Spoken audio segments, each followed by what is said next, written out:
Good morning.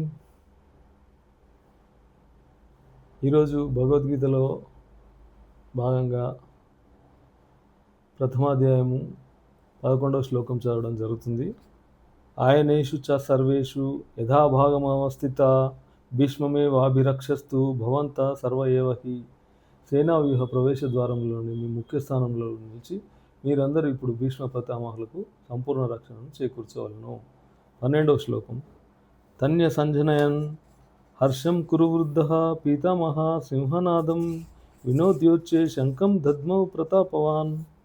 అప్పుడు కురువంశంన మహాపరాక్రమవంతుడు వృద్ధుడు యుద్ధవీరులకు అందరికీ పితామహుడైన భీష్ముడు దుర్యోధని సంతోషపరచుటకు సింహగర్జన వలె ధ్వని కలిగినట్లుగా తమ శంఖమును బిగ్గరగా పూరించెను.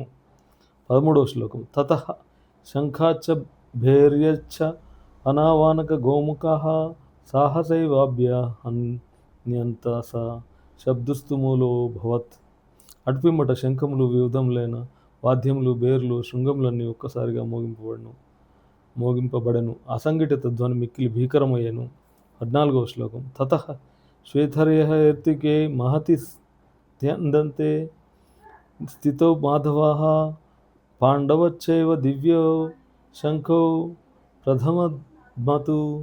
ఎదుటి పక్షము తెల్లని గుర్రములతో పూంచబడిన మహారథమున స్థితులైనటువంటి శ్రీకృష్ణ భగవానుడు మరియు అర్జునుడు తమ దివ్య శంఖములను పూరించిరి. పాంచజన్యం హృషికేశో దేవదత్తం ధనంజయ ప్రాండాం దద్మౌ మహాశంఖం భీమకర్మ వృకోదరః. శ్రీకృష్ణ భగవానుడు పాంచజన్యం అని తన శంఖమును పూరించెను. అర్జునుడు దేవదత్తం అని తన శంఖమును పూరించెను. భోజన ప్రియుడు ఘనమైన కార్యములు చేయువాడు ఆయన భీముడు పౌండ్రం అనే తన మహాశంఖమును పూరించెను. నమస్కారం. భగవద్గీత. Thank you.